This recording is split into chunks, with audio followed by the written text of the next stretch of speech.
I want to talk about a film. I want to talk about Ninja Assassin.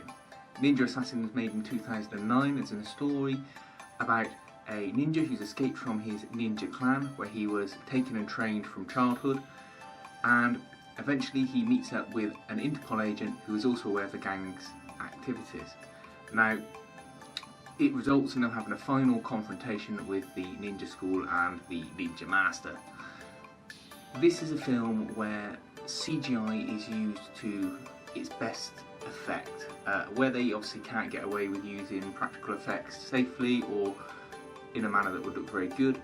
They substitute it with CGI and use of shurikens and various weapons that it uses, and it really works well. This is one of the films where it is a benefit and not a hindrance on the movie.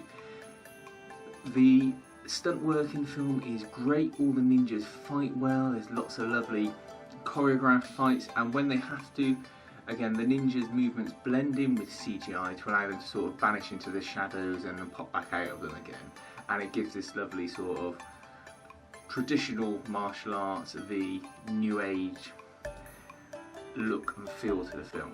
The film is very good with all of the ninja things that it uses. It has ninja cutting, which is where the ninjas make shapes with their hands, so as to channel their powers. This is used with an actual reason in this film, where the ninjas have the power to heal themselves. This is really good because it allows an explanation as to how the main hero can survive so many battles with people using swords and shurikens and come back again time after time to fight them as if nothing had happened.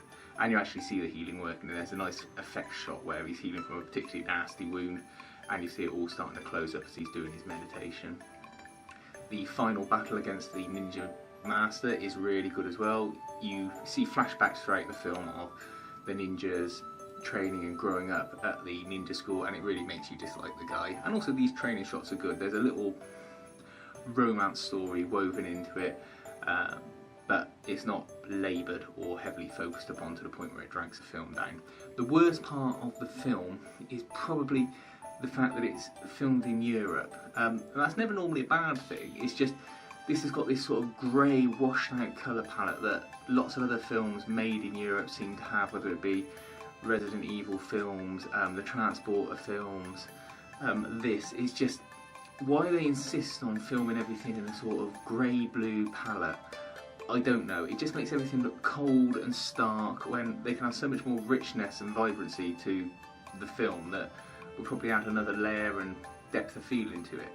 But in any event, Ninja Assassin is a great film. If you like martial arts films, or if you even just like straightforward action films, you don't have to think too hard, you can watch it, you can enjoy it. There's lots of blood, there's lots of proper fights, and nowadays that's becoming a rarity in films with a decent production value, and you don't have to worry that you've got to think about a franchise or a sequel or anything else. You can put it on, you can enjoy it, and you can kick back and relax. And that's what a lot of the films I talk about on here tend to be. Films you can watch and relax watching. You never come home and go, oh, I really must slap on 12 Years a Slave. That's been a really hard week at work. I could really do with a pick-me-up.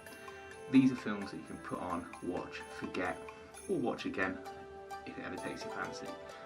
Thanks for listening to the video.